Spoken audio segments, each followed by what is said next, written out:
A sister says, in India and Pakistan, people think it is okay to mix with cousins of opposite gender, and they feel we are extreme if we say we shouldn't mix as they're our non-mahrams. How should we respond? Sister, this is life. You have to deal with it. You have to live with it. As I've stated earlier in this episode, we live in a test. Allah is testing us. And these tests vary. You cannot just expect things to be smooth all the way with your road in front of you paved with red roses. This is not possible. There will always be ups and downs. And this is where you will be scrutinized for your response, for your reaction, for how you behave. All of these will be taken into consideration. People will never, ever be satisfied with whatever you do. If you crack a joke, like I sometimes do, people start pointing fingers and say, oh, he's too funny, he's cracking jokes, this is inappropriate, he's not a true sheikh. And if you're serious and you make people cry, this is depressing, what is this? I'd rather go to the graveyard and visit a grave and feel sorry than listening to this. No one is going to be happy with you no matter what you do. So the best thing to do is to be sincere, do whatever you believe that it pleases Allah Azza wa Jal, and move on. Now coming back to your question, is mixing with the opposite gender who are non-mahrams permissible or haram? Regardless of what people think, this is an Islamic ruling. So you need to have a mufti, a scholar, a student of knowledge, looking into the Quran and the Sunnah and tell you yes or no, right or wrong. No Muslim would say that it is permissible. The Prophet himself ﷺ said, do not enter upon women folk. So a man stood and said, O Prophet of Allah, what about al-hamu? What about my brother? What about my uncle? They are so close to me, they're related.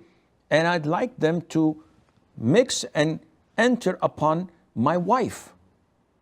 I trust my brother, I trust my uncle. The Prophet ﷺ responded in two words only in Arabic. Al-hamu al-maut. The next of kin, your brother, your uncle, and the likes, are exactly like death. If you would like death to come to your wife, then allow them to mix with your wife. Crystal clear. You don't have to be a rocket scientist to understand Islam promotes segregation between the genders. This is safer for them and for us. FBI statistics for the year 2015. 95,000 rapes declared officially in the United States of America alone. 95,000? What kind of civilization is this?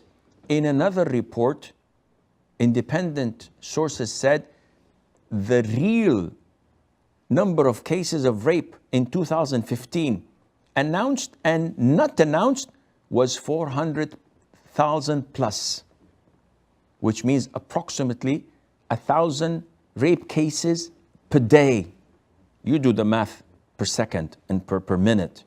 A day in the United States of America. So when you come and criticize the social system of Islam, you guys have to look a little bit in your own backyard.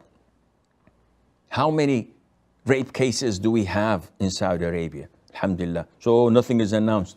Who do you know among the millions living that have been raped?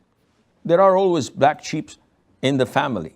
There can be such crimes, but not in proportion to what's happening in the US and elsewhere. Therefore, Islam promotes segregation between the genders for the betterment and for the benefit for the society, for the community, and for the individuals as well. Therefore, you tell them that this is the ruling of Allah Azza wa Jal. If they're happy with it, alhamdulillah, you managed to do da'wah. If not, then who cares? Who cares? All what I care about is that Allah is pleased with what I do. It is a form of worship that I'm doing, and Allah Azza wa Jal knows best.